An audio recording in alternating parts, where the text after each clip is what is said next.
They threw me out like I was trash. Not after an argument, not after I'd done something wrong. No, my own daughter stood there, eyes cold, and said, "Maybe it's time, Dad." Her husband called me a confused old man. They didn't know I was standing in the hallway hearing every word. They didn't know the man they were trying to erase had already built a plan that would change everything. If you're hearing this right now, do me a favor, hit like, subscribe, and tell me in the comments where you're listening from, because before this story ends, I want to know how far my voice travels, how far a betrayed father's story can still reach. My name is Henry Caldwell, 72 years old, and this is how I took back everything they tried to steal from me. Get that old man out of my house. I heard it clear as a siren, no muffled walls, no mercy. Marcus's voice cut through the drywall and straight into my chest like a nail gun. The word he used wasn't old. It was ugly or slick with contempt, the kind you don't scrape off easy. I froze in the hallway, bare feet on cool oak, my hands still on the light switch, the house humming with the refrigerator and the air vent and nothing else. Then Elena, my daughter, my only, answered in a whisper, soft as someone folding a flag at a funeral. "You're right. I'll talk to him tomorrow." There it was, verdict delivered. No jury, no appeal. Something in me didn't break. It went quiet. That's the part folks never talk about. When a heart snaps, it isn't fireworks. It's a hush, like the moment right before a bridge buckle gives, when all the stresses line up and the steel remembers gravity. I stood there a beat longer, counting my breaths like I used to count rebar ties. In through the nose, hold out through the mouth. My eyes found their reflection in the black window over the sink, just a faint shape of a man who used to be more than a shadow. I could hear Marcus pacing the bedroom, hear Elena trying to keep up with him. She sounded 20 again before the rings and the mortgages and the kind of fear money brings when it rules your house like a sheriff with a warrant. "He's not himself," she said. "He forgets things," and I knew she was making me small so her life could fit better around the lies. Right then, I decided to stop being the problem they needed me to be. I don't scare easy. 68 years teach you that fear is just imagination running faster than truth. I've hung off the side of trusses in January, wind-watched cranes swing steel over highways, choked with commuters, done the math when a miscalculation meant people died. I built bridges in this city, Atlanta, and they're still holding because I knew where to put the weight. So I put the weight where it belonged now, on a plan. I backed away from the doorway, quiet, as a boy sneaking past curfew slipped into the guest room they'd called Granddad's space like it was a kindness. My suitcase was still under the bed. Nobody ever lets a guest's luggage live in the closet. That would mean they expect you to stay. I pulled it out slow, set it on the quilt. Elena said matched the modern farmhouse aesthetic. I kept the lights off. I didn't need them. On the dresser sat a worn leather folio, edges softened from years riding in my work bag. Inside, copies of things I kept to myself, because you don't ask the river whether it plans to flood. You build your footings high. Statements with numbers that would make Marcus's pupils dilate. A name nobody in this house had heard, Caldwell Family Trust 2. A second name, Gloria Fund, after my wife, God rest her. Signatures from banks that like quiet clients. Lines of figures that looked like telephone numbers. One of them starting with a 9 and too many zeros to fit neatly on the page. I know the math. If you're wondering, it wasn't luck. It was years and bruises and paying attention. A little pension from the county. A handful of patents I co-authored on bridge deck sensors because I was the only one on the crew who liked staying late. A seed check I wrote to a kid whose startup made smart inspection drones back when folks thought drones were toys he sold to a defense contractor during the first spring of lockdowns. I kept my mouth shut. Let the harvest sit. Watched interest do its quiet gospel. That's how old men like me survive in a world that thinks worth is whatever screams the loudest. From the hallway came the sound of a door closing, a bed frame creaking, then silence, the deep, brittle kind that follows words you can't unsay. I pictured Marcus, the slick suits, the smile with too many teeth, the watch he never paid cash for. He likes the word leverage. He throws it around the way boys throw rocks at stop signs just to hear the metal ring. I felt my jaw set. If he wanted leverage, I'd show him where the fulcrum lives. I opened my phone and drafted 3 emails. One to Raymond Lee, my lawyer, subject line quiet exit. One to an independent neuropsychologist, downtown, subject line competency evaluation. Not because I needed it, but because the best offense in old age is a paper trail with your name spelled right and the ink still wet. And one more to a banker who still sends me a Christmas card because I shook her hand when she was new and I remembered her kid's name. I didn't hit send, not yet. Dawn leaves cleaner footprints. I packed light 3 shirts. The dark jacket Gloria always said made me look senatorial. My church shoes, a framed photo of her laughing with barbecue sauce on her cheek, because grief needs evidence that the good times were as real as the bad. My blood pressure pills. My father's pocket knife. The tiny tin that holds the ring Gloria slid on my hand in a church off Auburn Avenue, back when we were 2 kids, certain we could outwork anything that tried us. I glided through the kitchen, paused at the counter where Elena keeps her keys in a ceramic bowl shaped like a magnolia. I used to keep my keys on a nail by the back door. The sound of them clacking against that nail every night meant we'd made it home one more time. In the bowl beneath the key fob, a pad of sticky notes. On the top sheet, Elena's scrawl, "Call Dr. Jameson about Dad's memory." The question mark looked ashamed of itself. Memory. Let me tell you what memory is. It's the blueprint you roll open when the building inspector shows up and asks you where the load goes. Memory is knowing which beam you doubled because you knew that winter would chew on it harder than the math said.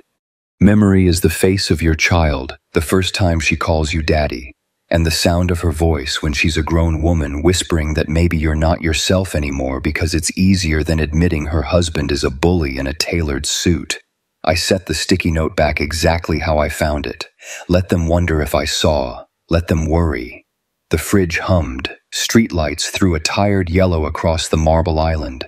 Elena loves to wipe even when it's already clean. I made a cup of tea because anger burns out, but hot water steadies you, and stood at the window. Across the yard, the creek was a ribbon of black. The city beyond breathed like a living thing, sirens far off of dog tires on wet asphalt.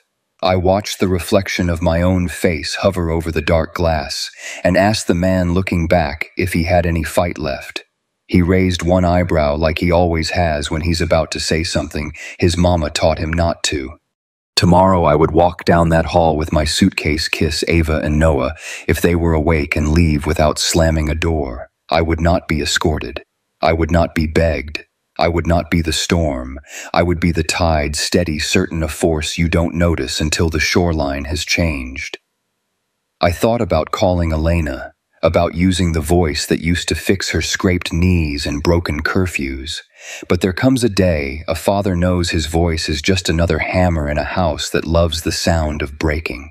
I turned off the kitchen light and let the dark sit with me a moment, like a friend who knows when you need quiet. Upstairs, something thumped a drawer, a knee against a bed frame. It didn't matter.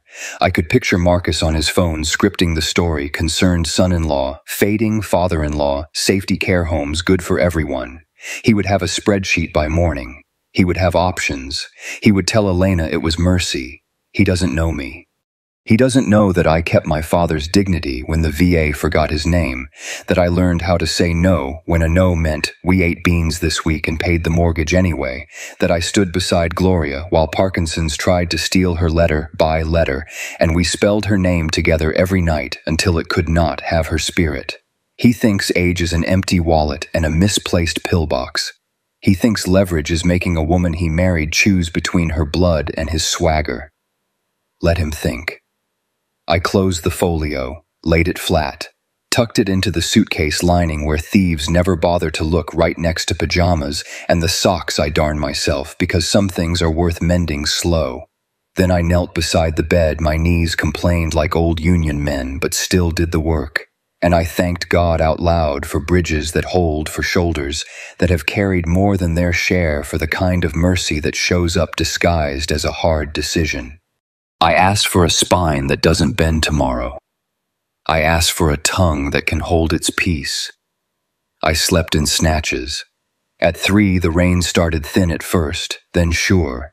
I listened to it ticking on the gutters I'd cleared the week before because I'm the only one in this house who remembers that water goes wherever you don't plan for it. At 4, I wrote a note to Ava and Noah, a small one. Pop loves you, always. Build something today. I slid it under the magnets on the fridge between the school calendar and a pizza coupon that expired last month. By 5:30, the house was still. A gray line of dawn pulled itself over the kitchen sink. I showered, shaved, buttoned the dark jacket slid on the ring tin beneath my shirt like a talisman. My suitcase wheels were quiet over the rug. At the threshold, I paused and let the sight of the living room burn into me. The throw pillows, the photos Elena arranged by color, like memories or something you coordinate. The lamp I fixed with the new switch last week because Marcus never learned how to use a screwdriver without stripping the screw. I put my hand on the knob. You don't leave your family in one move. You leave them in inches, answer by answer, silence by silence, until one morning you realize the house has already put you outside. All that's left is to pull the door gently so it catches. My phone buzzed before I stepped out. A news alert. A familiar firm name and a headline about regulatory questions and client complaints. Marcus believed he owned the clock. He forgot the clock belongs to everybody. I smiled, not joy, not spite, something humbler, the way a builder nods when the last bolt slides clean into place. Then I opened the door to the soft, wet morning, rolled my suitcase across the porch. Elena painted blue for luck and whispered, "Not to them, not to the house, but to the bridge inside me. I've been building since the day I was born. Hold. Tomorrow they'll say I vanished. Today, I simply walked away.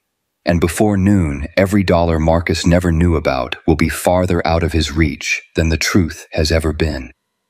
Now watch what a useless old man does when you mistake silence for surrender. They say time heals everything. Maybe for folks who haven't had to bury their whole life in a single afternoon. For me, time didn't heal, it reinforced. Poured a new layer of concrete over the same wound, smoothed it flat, told me to walk on. I did. That's how I was raised. You carry what's yours and you don't drop it in the road where somebody else got a trip over it. I wasn't always the man packing a suitcase by lamplight. I used to wear a hard hat that still smells like sun and steel if you hold it close. My name stamped on the brim in faded Sharpie Caldwell. Most days I can still taste the grit from the job site's red Georgia dust diesel from a Crane coffee that's been cooked to death on a portable burner. You take a sip and you stand straighter. You look out across a span and you know what's real because you measured it twice and cut it once. That's a holy kind of certainty in this world. I started on crews when I was 22, an assistant with more questions than sense. A foreman named Big Ronnie put a rebar tie in my hand and told me, "Find the rhythm, son. Bridges don't fall when men got rhythm." I found it. Hands rough as a washboard by Thanksgiving back, strong head stronger. I learned math that doesn't show up on chalkboards, the math of wind and stubbornness, of how much a human being can take before something gives. After a while, the city started looking different to me, not just streets and lights, but forces and counterforces, entire conversations happening in steel you can't hear unless you've been taught to listen. Somewhere in there, I met Gloria. A woman with a laugh that shook me out of my own seriousness, like she'd found the reset button under my ribs. She sold books at a shop on Auburn Avenue and ran circles around me with opinions I was proud to lose to. We got married in a church with fans on sticks. Summer heat turned every vow into steam, and I remember thinking, this is what it feels like to be held by the right future. We didn't have much. We had enough. Our daughter Elena arrived with a full head of hair and a cry that sounded like she already had complaints about the world she'd been born into. We listened. We built. We paid things off slow and honest. I climbed from crew to inspector to engineer because I stuck around long enough to know where the bodies are buried in any process, and because I'm good with people who work with their hands. I don't talk at them. I talk with them. That matters. Years rolled like reels of cable. The work got bigger. We set beams over I-85 at 4 in the morning while the city slept through our miracles. When folks drove to work later, they didn't see us, they saw normal. That's the best compliment a builder ever gets. Normal means you're safe because somebody did your thinking before you arrived. Then came the slow theft I couldn't stop with math or planning. Parkinson's showed up in our house the way a bad tenant does, just a small rattle in a teacup at first. You tell yourself it's nothing. Then you notice a button she can't quite fasten. A word she reaches for that doesn't want to be caught.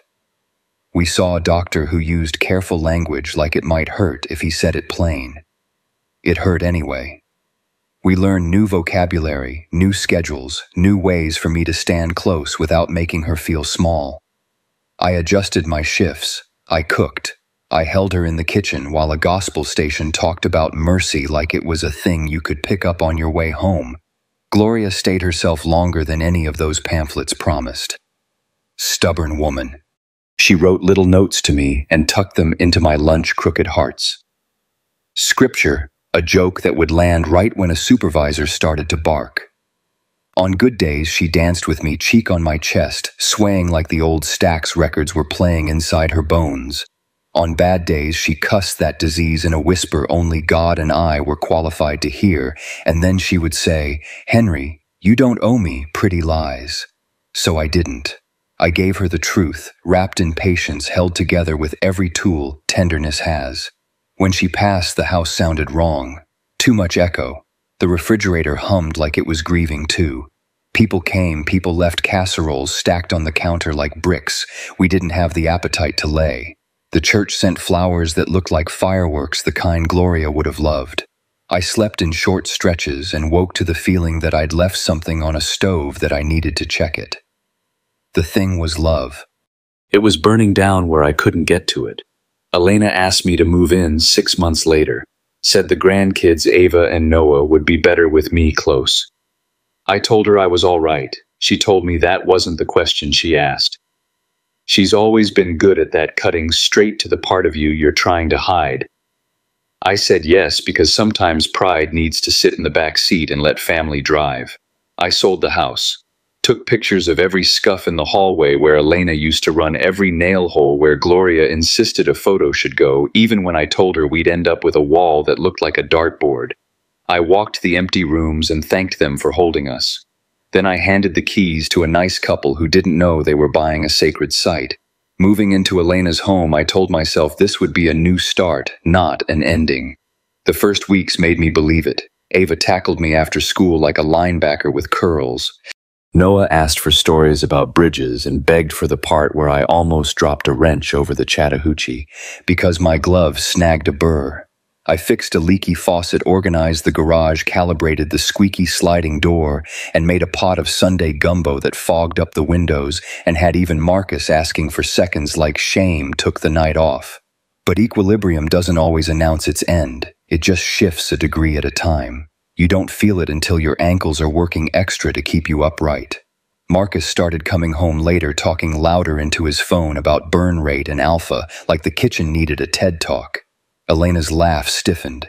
She still touched my shoulder in passing, still winked at me when the kids did something wild, but I felt a new math in the air, the kind where someone's always short by a decimal they can't point to.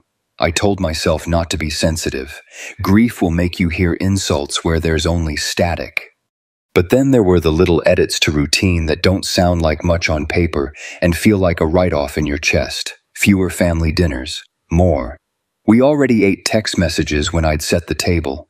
A birthday card for me that had Marcus's signature printed by fist like a check, not a blessing. And a password added to the family computer after Noah accidentally clicked a video he shouldn't have. Fine, responsible, but the timing hit like a door, soft closing behind me. One Tuesday I was looking for a recipe Elena sent me years back.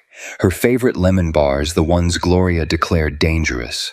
I opened the laptop on the kitchen counter, tapped the search bar, and an autofill prompted best memory care facilities near me. My hands didn't move for a full minute. I stared at those words like they were a snake coiled under the keys. I know how browsers work. I know autofill is just a mirror. But you look into that mirror and you see another kind of plan, the kind nobody says out loud. I closed the lid without breathing hard. Some days control is the only thing that keeps dignity from falling off the table. That night I stood in the doorway to the kids' room and watched them sleep. Ava's foot sticking out from under a blanket, toes ready to argue with the world. Noah drooling a little the way his mama did when she was 8. Their nightlight washed the wall in soft blue, a low-tide glow, and I made a vow you only make when your whole self is on the line. I would not be removed from their lives like a stain on a couch. If I was leaving, it would be because I chose the door. I kept showing up because that's what love is when it's over 40. Repetition. I repaired the banister. I showed Noah how to oil a baseball glove. I made a playlist of Gloria's favorites and taught Ava the old steps she said looked corny until she was doing them and laughing too hard to stop. And still somewhere under all that, something kept scraping. Not loud, not constant, just enough to shave a little off the edge of everything good. I caught fragments of phone calls.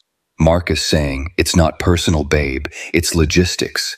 Elena answering, "He's my father," like a person trying to stay calm on an airplane that just dipped too fast. Marcus again. "Then why does it feel like he's a bill we can't pay?" Silence. A silence that made my molars hurt. When you've spent your life calculating loads, you know when the structure's getting asked to carry more than it was designed for. The house looked the same, but the stresses were changing. And me, I could feel my bolts tightening themselves. A man knows when he's being weighed. A man knows when he's already been priced. The day before I left, I wiped down the counter and saw a post-it stuck under the fruit bowl. Elena's handwriting. "Call Dr. Jameson about Dad's memory." Not even a period. Just a question mark hanging there like a hook, waiting for something to catch. I could almost hear the conversation that would follow. Gentle, reasonable, the language of concern with a sharp little edge hiding in it. The kind that splits skin right beside the word love. They say time heals everything. I've lived long enough to know time mostly reveals. It strips away the decorations you put up to make the season feel better and leaves you with the bones of the house. You either shore them up or you move out before the collapse. I folded the post-it back to where I found it and pressed it down like a seal. Then I walked to the sink, turned on the water, and held my hands under it until the cold numbed the ache. When I looked up, my reflection in the window wasn't asking for anything. It was a man making a decision. The next morning, I would be gone. But that night, while rain started tapping the gutters, I sat at the table where we used to play dominoes and trace the grain of the wood the way Gloria's thumb used to trace the seam of my hand. I told myself out loud so I would hear it. You are not a burden. You are a man who built this city and raised a daughter and loved a woman with everything you had.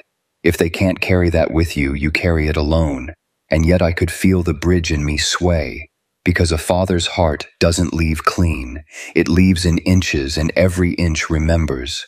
I snapped the folio shut, slid it into the suitcase lining, and clicked the latches that sound like knuckles cracking before a fight.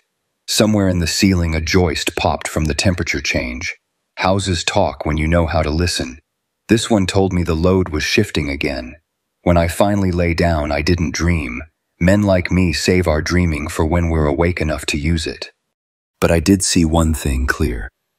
As blueprints laid out under a shop light. An email I hadn't meant to see half buried in Elena's drafts folder, senior care homes in Atlanta cost comparison. The last line still blinking at the cursor. Maybe after the holidays, so there it was, a plan with my name erased out of it. I closed my eyes and let the rain count off the seconds. And I promised myself. Gloria promised the boy I used to be that I would choose my door before anyone else chose it for me. In the morning, I'd walk through it, but before I did, I'd leave a note on the fridge for Ava and Noah. Just 7 words that would mean everything later. Build something. I'll be right behind you. And then I'd make a call Marcus wouldn't see coming. The gumbo had been simmering for hours, thick and rich, the way Gloria used to make it on Sundays, when the whole world slowed down long enough to taste itself. Shrimp sausage a roux, the color of bourbon. Every stir of the spoon was a prayer I didn't know, I still remembered how to say. The house smelled like home for the first time in months, and for a man like me, smell is memory. It's proof that something good once happened and might by some miracle happen again. I laid the table with the good china, the ones I'd bought Elena when she first got married. I ironed the napkins, polished the flatware. I even lit a candle, stupid as that sounds. I wanted this dinner to mean something, to remind them, and maybe myself, that love was still a living thing in this house, not just a picture on the wall.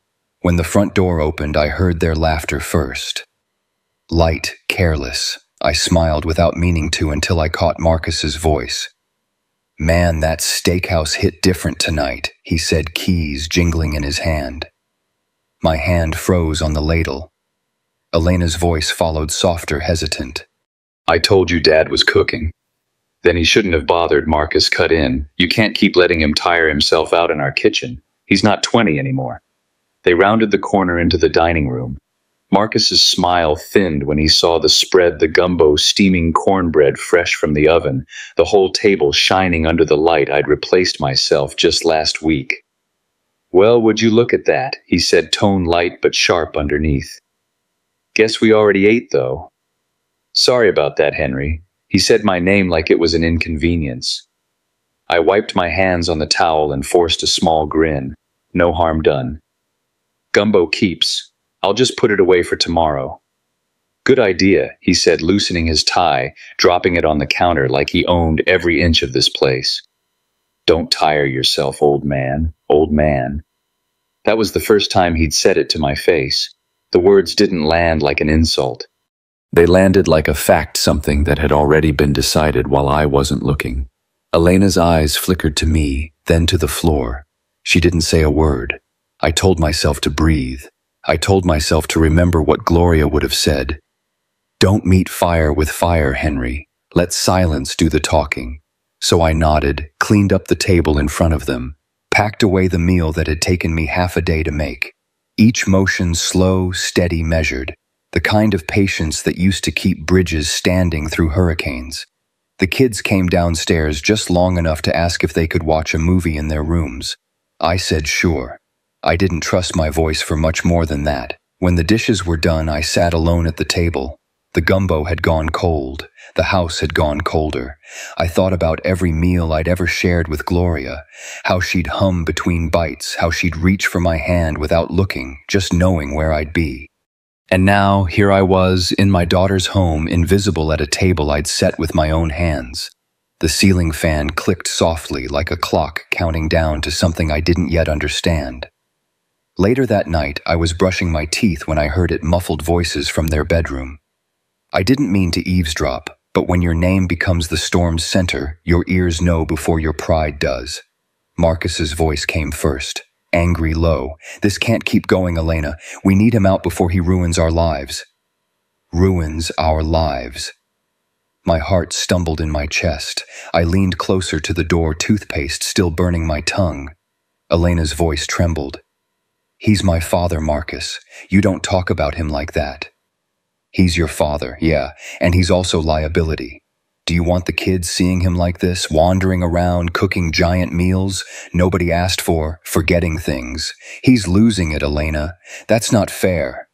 "What's not fair is me carrying the bills for 3 generations while he sits here pretending he's still in charge. You think I don't see it, the looks, the attitude, the way he checks on me like I'm the one losing my mind. We can't build a future with him hovering over everything. He's dead weight. And I mean it, Elena. Either you handle it tomorrow or I will." The silence after that hit harder than the words. I could hear Elena breathing quiet and broken. Then she whispered, "I'll handle it tomorrow." I don't remember walking back to my room. I only remember sitting on the edge of the bed, staring at my reflection in the mirror. Dead weight, losing it, old man. That's what I had become in my own child's home, a problem to be solved, a burden to be moved.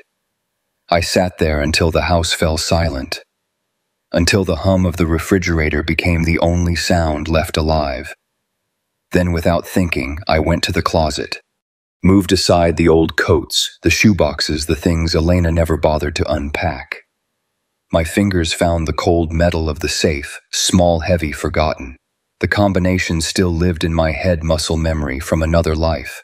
The dial clicked twice, then 3 times, and the door swung open with a sigh. Inside, wrapped in a manila envelope, were the records no one knew existed.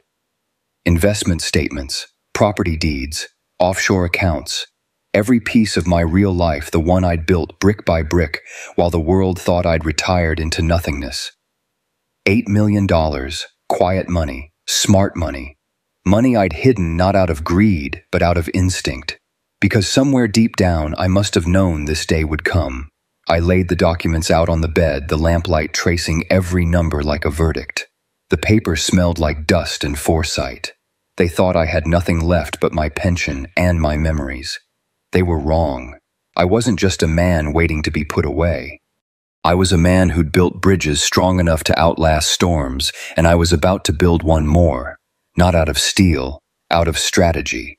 I slipped the envelope into my briefcase, clicked it shut, and sat back in the dark.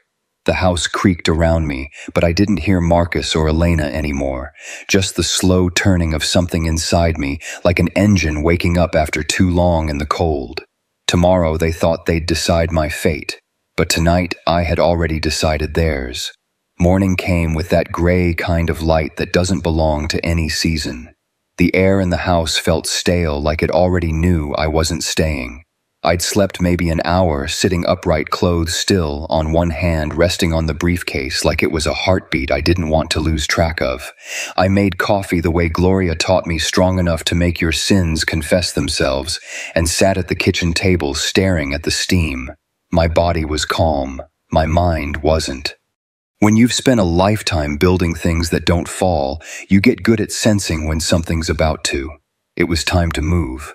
I pulled my old phone from the drawer, the one I used back when I consulted on infrastructure projects before I retired.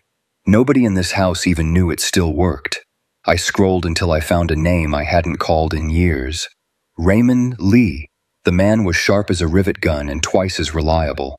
We'd met on a bridge job in Louisiana when he was the youngest contract attorney in the room, full of men who thought Asian meant quiet. Raymond wasn't quiet. He was precise, efficient, dangerous in the right ways. He picked up on the second ring. "Mr. Caldwell," he said, voice crisp awake. "Haven't heard from you in a while. Everything all right?" "Depends on your definition," I said. "You got a minute for you, I've got as long as you need." We talked. Not about the weather, not about how he'd been. I told him what had happened, Marcus.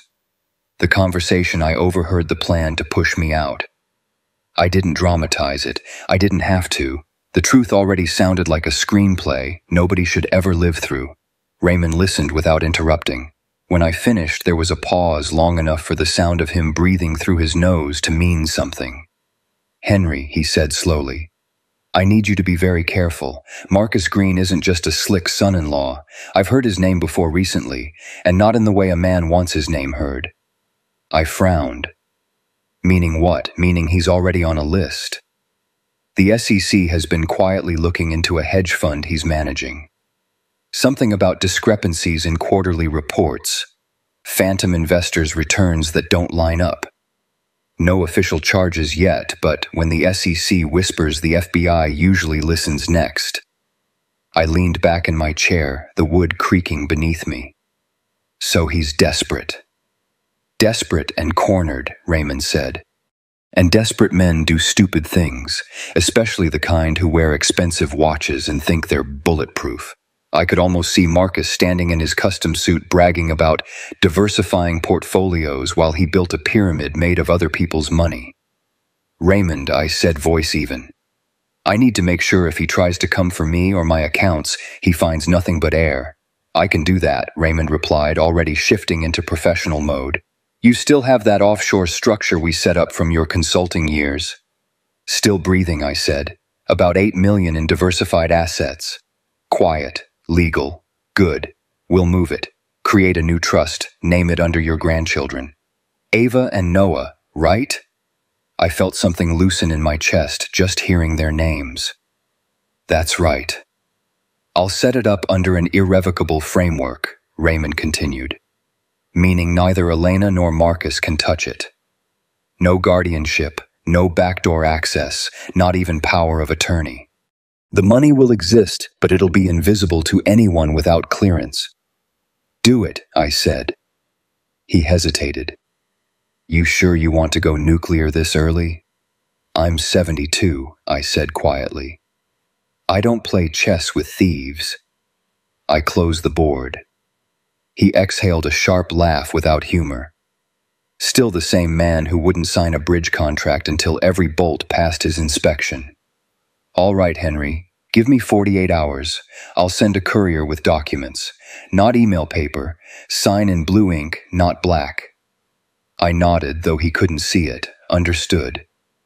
We hung up, and for the first time in months, I felt something like control returning to my hands. Not joy, not peace, just direction, and for a man like me, that's everything. I spent the rest of the morning sorting through files, pension statements, insurance policies, utility bills, shredding anything that tied me to this address. I moved like an engineer dismantling a bridge piece by piece, careful not to make noise until the last support came loose. At noon, the house was quiet. Elena had taken the kids to school. Marcus was working from home, which meant somewhere else, pretending he was still solvent.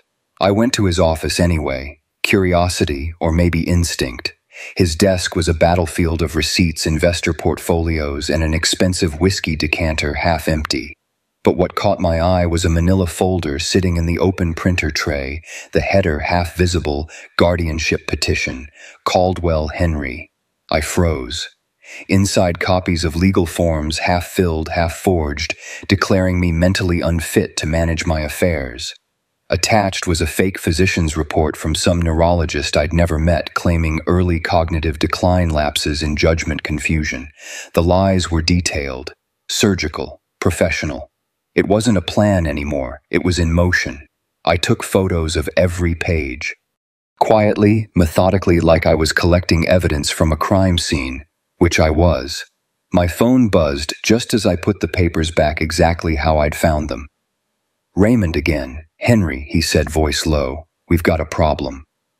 I just received a query from a private investigator licensed out of Atlanta, asking for your medical history, financial statements, cognitive assessments.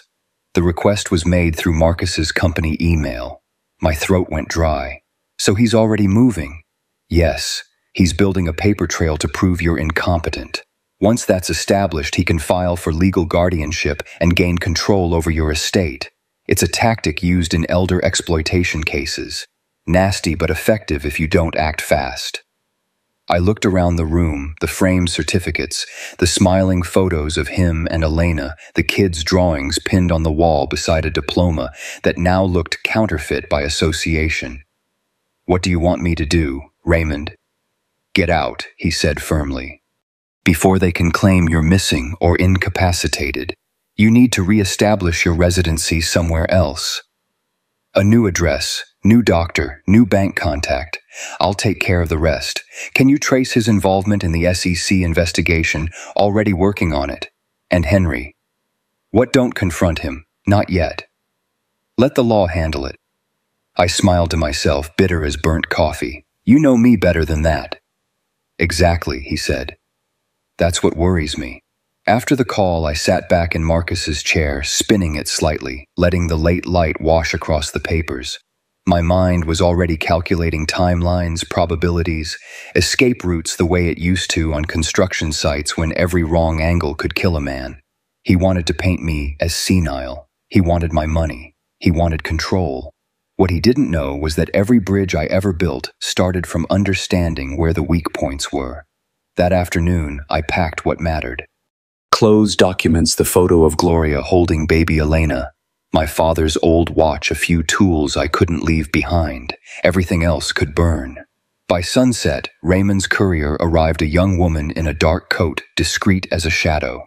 I signed where she pointed, handed her the envelope of notarized forms, and watched her drive away with $8 million worth of freedom locked in a briefcase. When the house went dark, I poured myself a drink and stood by the window watching the city lights flicker against the horizon like signals from another life. They thought I was weak. They thought old age meant surrender. They thought they could write my ending for me. I raised the glass, my reflection staring back a man carved out of mistakes and endurance.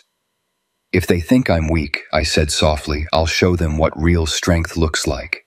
And for the first time in a long, long while, I believed it. The sky was just starting to bruise with morning when I walked out that front door for the last time. No note, no goodbye, just the low groan of the hinges and the sound of rain somewhere far off. I didn't take much, just my briefcase, a duffel, and the kind of quiet only an old man can carry without being noticed. Ava's school shoes were by the door. I straightened them before I left. I don't know why, maybe because dignity's a habit, not a performance. The street was empty. My car waited in the driveway, engine cold but ready. I turned the key and the hum felt like freedom. As I drove away, the house got smaller in the rearview mirror until it was just a patch of light against the dawn. I didn't look back. Looking back is for people who still expect something waiting for them. The hotel downtown didn't ask questions. Money buys silence faster than words do. I checked in under an old alias I'd used years ago on out-of-state contracts, James Booker, cash payment. No forwarding address. The clerk handed me a key card and called me sir like he meant it, and somehow that small respect hit harder than anything my own family had said in months. The room was nothing special. Gray carpet, cheap art, the hum of a mini fridge pretending to be useful, but it was mine. And for the first time in a long time, the air didn't feel heavy. I made coffee, sat by the window, and watched the city wake up. Buses groaned. People hurried under umbrellas. Life moved on, not even noticing the man who'd slipped off its edge. At 9 sharp, my phone rang. "Raymond, you out?" he asked. "Clean and clear," I said. "Good, don't go anywhere today. And Henry, brace yourself. Marcus reported you missing this morning." I almost laughed. Of course he did. Said you've been showing signs of cognitive decline, claimed you wandered off without medication. I exhaled through my teeth. Let me guess, he used that forged report. Exactly. He faxed it to the police, said he was worried for your safety. They've issued a welfare check. The knock came not 10 minutes later.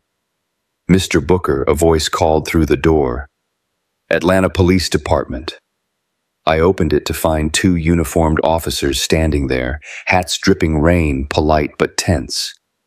"Sir, we've received a report that a Mr. Henry Caldwell has gone missing," one said. 72 years old, possible dementia. You fit the description. I looked at him long enough to make sure he felt the insult of the question. Then I stepped aside. "Come in," I said calmly. "Bring your clipboard." They followed me in, and I handed over my driver's license, passport, and a notarized statement of medical competence Raymond had made me keep on hand. The older officer read it, eyebrows rising. "Signed by Dr. Thornton," he murmured. "She's one of the state's neurospecialists." "That's right," I said. And if you call her office, she'll tell you exactly what she told me. I'm sharp enough to run circles around the man who filed that report. The younger one cleared his throat. "Sir, we don't mean any disrespect. We're just following up." "I know," I said, voice steady. "But the man who called you isn't worried about me. He's worried about losing control of me."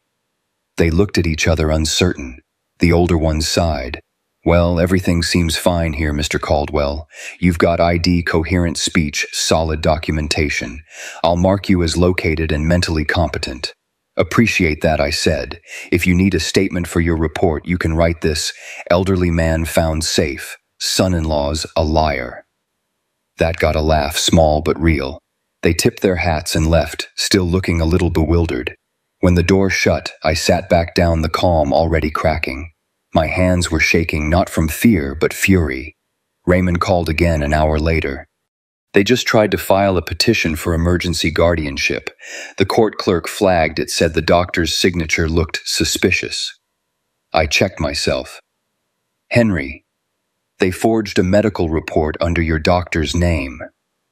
Your real doctor." I stood up so fast the chair scraped against the floor. "You're sure positive? The license number on the report belongs to a pediatrician in Macon. The rest is fabricated dates, diagnosis, everything." For a moment, all I could hear was the blood in my ears. That's not just greed, I said finally. That's annihilation. They weren't trying to take my money. They were trying to erase me. Yes, Raymond said quietly, and they almost succeeded. If you hadn't left when you did, Marcus would have filed that petition within 24 hours. You'd have woken up to find your accounts frozen and your name listed as legally incompetent. I walked to the window watching rain carve lines down the glass. He's clever, I said. I'll give him that. No, Raymond replied. He's reckless. And we can use that. What do you mean I've been contacted by a friend at the Bureau FBI White-Collar Division? They've been tracking Marcus's fund for months. His name came up again this morning. Wire transfers, unregistered accounts, shell companies. The SEC investigation's about to go federal. I turned slowly. They want me. They want a witness, Raymond said. Someone credible. Someone inside the family who can testify to the pattern: financial pressure manipulation, elder exploitation. Henry, you could nail him to the wall. For a long time, I said nothing. The city outside was a blur of headlights and wet pavement. Somewhere in the distance, a siren wailed like it was mourning something. Raymond, I said finally, do they have enough? With your statement, they will. I nodded to myself. Then it's time I stopped being quiet. He hesitated. You understand, once you go on record, there's no going back. It's not just a family feud anymore, it's a federal case. I've built bridges my whole life, I said. Some were meant to connect people, some were meant to burn clean. I set the glass down, staring at my reflection, an old man with eyes that finally looked awake. They tried to steal my dignity, Raymond, my sanity. They turned my name into a diagnosis. I straightened my jacket. My voice came out low, steady, final. If they think I'm weak, I said I'll show them what real strength looks like. And right then, in that quiet hotel room above a city I'd helped hold together with steel and sweat, I knew. The next time Marcus saw me, it wouldn't be as his father-in-law. It would be as the man who signed the papers that sent him to prison. The morning the storm came for Marcus, the sky over Atlanta was gunmetal gray, low heavy, the kind that presses on your chest before the rain even starts. I was sitting in Raymond's office downtown, a cup of coffee cooling untouched in front of me, when his phone buzzed. One look at the screen and he nodded once. They're moving in. My heart didn't race. It didn't need to. I'd already buried the part of me that could still be shocked. Raymond turned his monitor toward me, a live security feed from across the street, FBI jackets swarming up the driveway of the house that used to be my home. 2 black SUVs, 1 unmarked sedan, a team in plain clothes flanking the porch. They have the warrant, he said. Wire fraud, money laundering, elder abuse, conspiracy to commit identity theft. Your statement sealed the last gap. I said nothing, just watched. Marcus opened the front door in his gym clothes, still chewing breakfast. His smile lasted about half a second, just long enough for the first agent to flash a badge and the second to grab his wrists. The metal cuffs clicked loud enough to echo through the glass. Elena appeared behind him, robe clutched at her chest, face white with confusion and terror. The kids started screaming upstairs, Ava shouting, Noah crying a sound no father should ever hear. One of the agents read the charges. Marcus tried to talk, tried to twist his voice into that polished charm that always worked at cocktail parties. You're making a mistake. I'm cooperating. This is a misunderstanding. They didn't answer. They never do. He turned his head then, and for a second through the window our eyes met. I was standing on the sidewalk across the street, rain just starting to fall, a hat pulled low over my eyes. Marcus froze. His mouth opened, closed, opened again. He must have thought he was seeing a ghost. Elena's scream broke the moment. Dad, please help him, she cried, her voice cracking into something raw, desperate. Tell them this isn't what it looks like. I looked at her, my daughter, my blood, and for a brief, painful second I saw the little girl who used to run barefoot through our old backyard, carrying jars of fireflies, calling, Look, Daddy, they glow for me. Then I remembered the voice in the hallway that night whispering, I'll handle it tomorrow. I took one step forward, close enough for her to see me clearly through the rain. My voice came out calm, almost gentle. He tried to bury me alive, I said. I just dug my way out. Elena's face crumpled. Marcus shouted something, my name may be a curse, but the agents pushed him into the SUV before the words could reach me. The door slammed shut. The sound of it was pure finality. I stood there until the engine started, until the convoy pulled away, taillights bleeding red through the rain. Then I turned and walked off into the city like a man late for nothing. By evening, every news station in Atlanta had the footage. Financial advisor arrested in multi-million-dollar fraud and elder abuse scheme. Marcus's photo was everywhere, his polished smile beside the word arrested. Reporters replayed the clip of him being led away in cuffs, face twisted in something between rage and disbelief. They called me the elderly victim. They called Marcus a rising star in finance gone wrong. They called Elena unavailable for comment.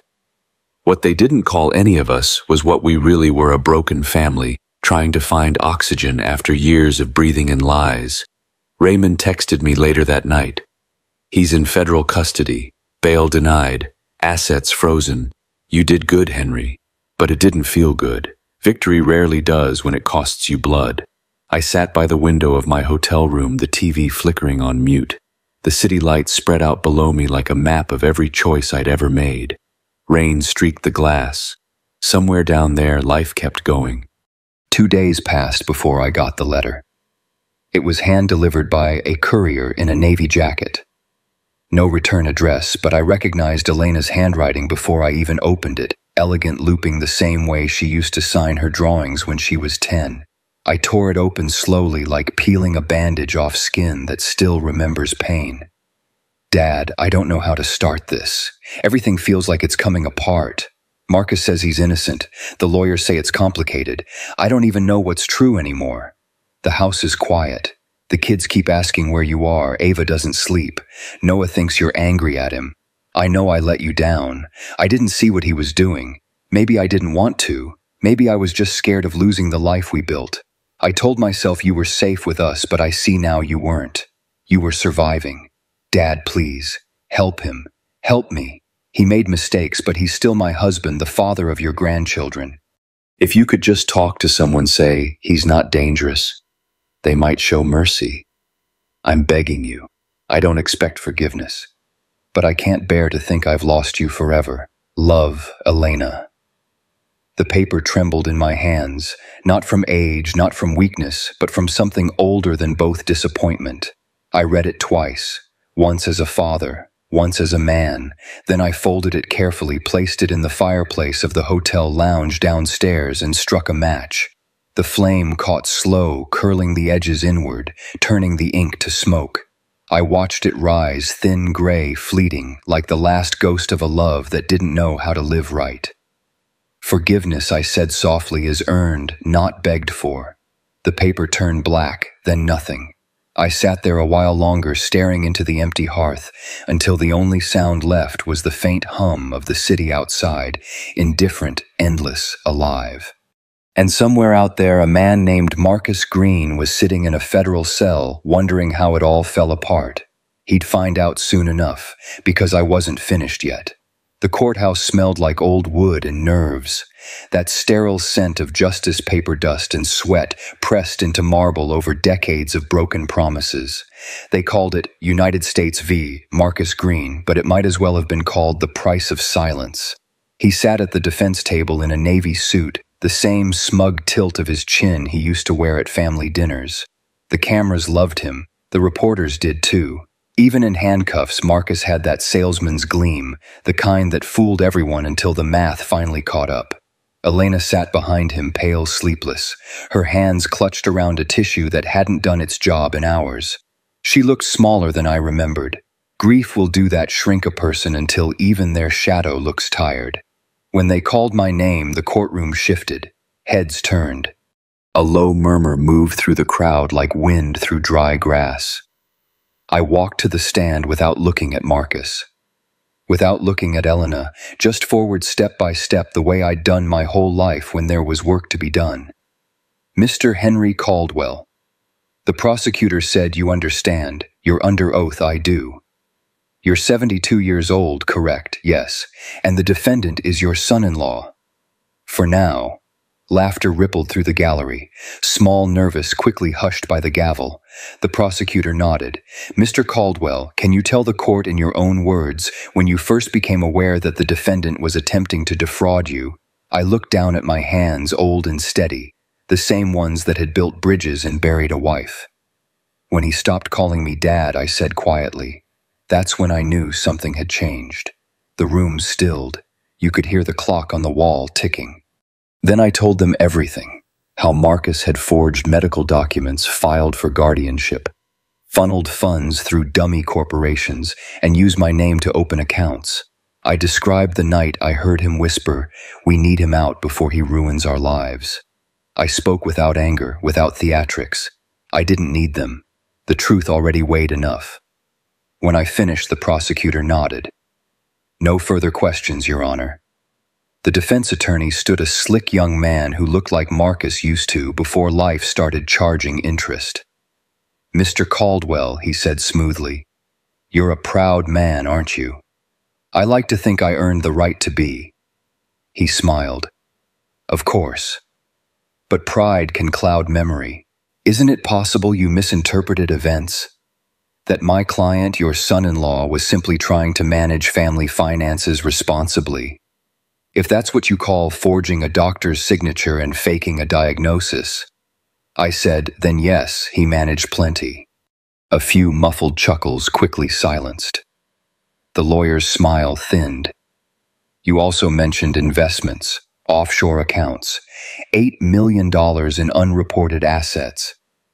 Could you explain why you chose to conceal such significant funds from your own family? I wasn't hiding it from family, I said. I was protecting it from parasites. His eyes flickered. And how do we know those funds were legally obtained? You don't, I said flatly. But the IRS does. Ask them. The judge raised an eyebrow. The defense attorney shifted papers, clearly losing his rhythm. He tried one more time. Mr. Caldwell, are you aware that there are documents, loan agreements signed with your name, your handwriting connected to several of the shell companies under investigation? The room tensed. I frowned. What documents? He held them up, a neat folder stamped with exhibit tabs. My signature stared back at me from every page. For a moment, even I couldn't breathe. Raymond, sitting behind the prosecution table, leaned forward, whispering to the lead agent. The judge banged his gavel once. Order, she said. Continue. The defense attorney's voice dripped satisfaction. According to these records, Mr. Caldwell, you personally authorized loans worth over $2 million to companies now implicated in fraud. Are you denying that's your signature? I looked at the papers. The familiar loops and angles of my own hand, but wrong. Too clean. Too perfect. That's not my writing, I said. It's a copy. The lawyer smirked. Convenient answer. The prosecutor rose. Objection, Your Honor. The witness's authenticity is under protection. The FBI has already analyzed these documents. The judge gestured. Proceed. An agent stepped forward with a new folder. He opened it with the calm of a man who's been waiting for this moment. Your Honor, he said. Forensic analysis confirms these signatures were digitally replicated using samples taken from DMV and insurance forms. The metadata on the PDFs traces back to the defendant's personal laptop. The courtroom erupted, reporters, scribbling, people whispering. Marcus's face drained of color. The judge slammed the gavel. The prosecutor turned to me. Mr. Caldwell, thank you. That will be all. I stepped down from the stand, heart heavy but steady. I didn't look at Marcus. I didn't need to. The truth had already done the work. As I passed Elena, she reached out, whispering her voice cracked. I stopped barely. Tears streaked her face. She sank to her knees right there in the aisle, hands shaking. I didn't know. I swear I didn't. Please, please, Dad, tell them he's not all bad. The bailiff moved toward her, but I lifted a hand. She looked up, desperate, waiting for the father who used to fix everything with a hug. I stared at her for a long moment. My voice, when it came, was low and final. You chose him over the truth, I said. Now live with it. She sobbed, but I kept walking. Some silences are heavier than words. That night, the verdict came down Marcus Green guilty on all counts. Wire fraud, identity theft, elder exploitation. 20 years federal no parole. The courtroom emptied into the humid Georgia night. Reporters shouted questions, cameras flashed. I ignored them all. Outside, the rain had returned thin as thread. Raymond caught up to me on the courthouse steps. It's done, he said. He's finished. And you're free. Free, I repeated the word, tasting strange in my mouth. He nodded. Go home, Henry. Rest. I gave him a half smile. That's the problem, Ray. I don't have one. He started to answer, but my phone buzzed in my pocket. A number I didn't recognize. I almost didn't answer. But something, a whisper, a memory maybe, Gloria's voice told me to. Hello? The voice was small, trembling young. Grandpa. It's Ava. I froze. Mom's crying, she said. She won't eat. She keeps saying you hate her. Can you please talk to her? Her voice cracked on the last word, and the weight of everything. The trial, the years, the fire I'd lit, pressed down on my chest. For a long moment I couldn't speak. Then I closed my eyes and said softly, Tell her I'm listening. The first letter came a month after the sentencing. Plain white envelope. No return address, but the handwriting stopped my heart mid-beat. Elena. The script had changed smaller, tighter, as if the weight of every word pulled her hand down the page. I stared at it for a long while before opening it. Dad, I know I'm the last person you want to hear from. I wouldn't write if it wasn't necessary. The house is gone. They seized almost everything. I sold what was left to cover the legal fees. I'm staying in a small apartment near Decatur now. The kids share a room. I'm working part-time at a library. It's quiet here. Maybe that's what I need. Every night I hear your voice from that day in court. You chose him over the truth. You were right. I did. I thought I was protecting our family, but I was just protecting my fear. I'm sorry, Dad, for all of it. I don't expect forgiveness. I just wanted you to know, I see it now. I see you. Love, Elena. I folded the letter carefully, then set it on the table. The paper smelled faintly of lavender soap, like she was trying to remind me of who she'd been before everything burned. I didn't write back. Instead, I opened the old wooden box that used to hold Gloria's jewelry. Her name was still carved on the lid edges, worn smooth from years of her fingers tracing it. Inside were a few of her things, a brooch, a church handkerchief, a lock of hair tied in a ribbon. I laid the letter there beneath the fabric and closed the lid. 2 weeks later, another letter came, then another, each one written in that same unsteady hand. She told me about looking for jobs, about Ava's grades improving, about Noah playing piano, about how shame feels heavier than grief, because you carry it while you're still breathing. Dad, sometimes I wonder if this silence between us is the punishment I earned. But I keep writing anyway, because maybe you'll read my words and remember that I'm still your daughter. I did remember. That was the problem. Every letter went into the same box. By the end of the first year, it was half full. By the second, nearly packed. Some nights I'd open it, pull one out, and read until the words blurred. Other nights I'd pour myself a drink and sit beside it, hand resting on the lid like maybe I could feel her through the wood. Forgiveness was close enough to touch, but too far to give. When the FBI called, I expected closure. Agent Morales met me at a diner off Peachtree, same one where I'd met Raymond the first time after it all began. He ordered black coffee, no sugar. I matched him. Mr. Caldwell, he said, flipping through his folder, the Bureau wanted to inform you personally. The appeals are over. Marcus Green's final sentence stands. 22 years federal. No parole. I nodded slowly. That's longer than some bridges last. Morales smiled faintly. Justice takes time, sir. But it got there. Justice. The word didn't sound like victory anymore, just exhaustion with paperwork attached. When he left, I sat there for a long time, stirring a cup that didn't need stirring. 22 years. He'd be in his 60s when he got out, gray, broken, forgotten. And me, I'd be dust. You'd think that would bring peace, but all it brought was silence, a heavy ringing silence that filled every room I lived in. I moved again that spring, a small house by the water outside Savannah, no neighbors close enough to ask questions. I fixed boats at a local dock not for money but for rhythm. The sound of tools and tide kept my mind from rusting.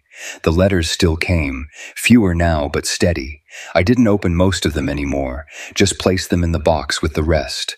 By the 5th year, the wood had darkened with age and oil from my hands. The hinges squeaked every time I lifted the lid.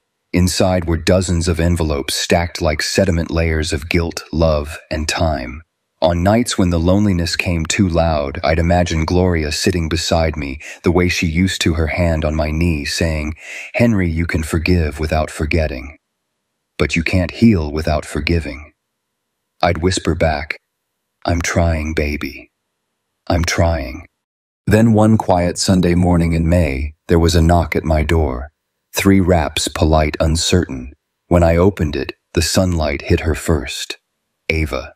She was taller now, 17, no 18 maybe. The last time I saw her, she barely reached my chest. Now she stood eye level, her mother's eyes staring out from a face that was new and brave. "Grandpa," she said softly. My throat tightened. "Ava." She smiled a little shy, but steady. "I hope it's okay I found you. Mom didn't want me to bother you, but—" She paused, looking down. "I just wanted to know you, not the story. You." The world went still. The sea beyond the porch glimmered like a mirror. The gulls cried overhead. Somewhere inside me, a bridge I thought was long collapsed began slowly to rebuild itself. I stepped aside and nodded toward the kitchen. "Come in, sweetheart," I said quietly. "Let's start there." And for the first time in 5 years, I let the silence break. The cafe sat right by the river glass walls, reflecting the morning light, the hum of life just beginning along the Savannah waterfront. Outside, gulls floated lazy circles over the current, and in the distance stood the bridge, the same one I'd helped design 40 years ago. My bridge. Ava was already there when I walked in, sitting by the window with a notebook open, sunlight catching in her curls. She looked up and smiled, a little nervous, a little proud. "Morning, Grandpa. Morning, sweetheart." I took the seat across from her, and for a moment neither of us spoke. The years of silence, the lost birthdays, the letters I'd never answered, all of it hovered between us like thing waiting for the wind. Finally, she broke it. "Mom told me about this place. She said you used to come here after work when you were building that bridge." I nodded, looking out at it. "I used to sit right here with a thermos of coffee and watch the crews finish for the day. I always thought of bridges like promises, you know. You make them to connect 2 places that were never meant to meet." Ava tilted her head, thoughtful. "Mom says you were the best engineer in Georgia." "Your mom says a lot of things," I said with a small smile. "Some true, some still figuring themselves out." She laughed softly, and the sound, God, that sound, was Gloria's laugh, light and pure. It hit me harder than I expected. "I'm studying environmental science," she said after a moment. "I want to work with infrastructure someday. Green cities, sustainable designs, maybe even bridges that don't hurt the rivers they cross." "That's a fine thing to build," I said quietly. She grinned. "Guess I take after you." That got me. My throat closed. I tried to hide it behind a sip of coffee, but she saw the tears forming before I could stop them. "Hey," she said softly, reaching across the table, her hand finding mine. "Don't cry, Grandpa." "I'm not," I said, blinking fast. "Just surprised the good things still run in the family." She smiled, eyes glistening. "You built bridges, Grandpa. I just want to build ones that last like you." The words went through me like sunlight breaking storm clouds. I laughed, and the laugh cracked halfway to a sob. "Then you'll do just fine," I said. "And I'll be right here, every step of the way. I'll teach you everything I know about design, about strength, about knowing when to stand and when to walk away." Her fingers squeezed mine. "Deal." We spent the whole morning there talking, sketching on napkins, sharing stories she'd never heard and ones I'd tried to forget. When she laughed, the sound felt like home rebuilding itself.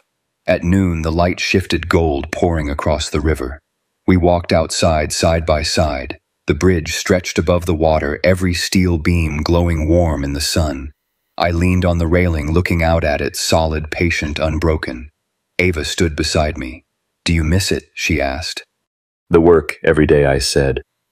But some bridges you don't build with your hands. You build them here. I tapped my chest.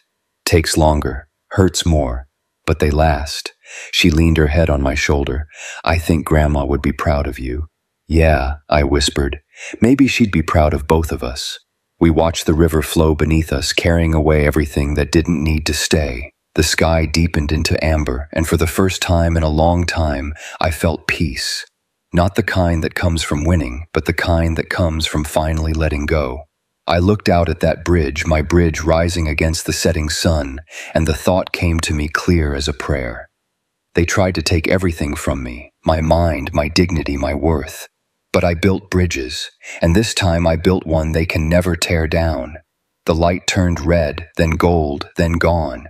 Ava slipped her arm through mine, and together we started walking home. You know, people keep asking me if I ever forgave them. Truth is, forgiveness ain't something you give to make others feel better.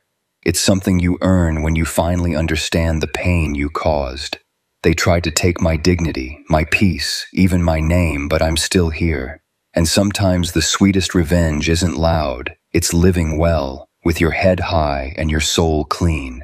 If my story hit you somewhere deep, hit that like button, subscribe, and tell me in the comments, would you forgive if you were me? I'll be reading every word.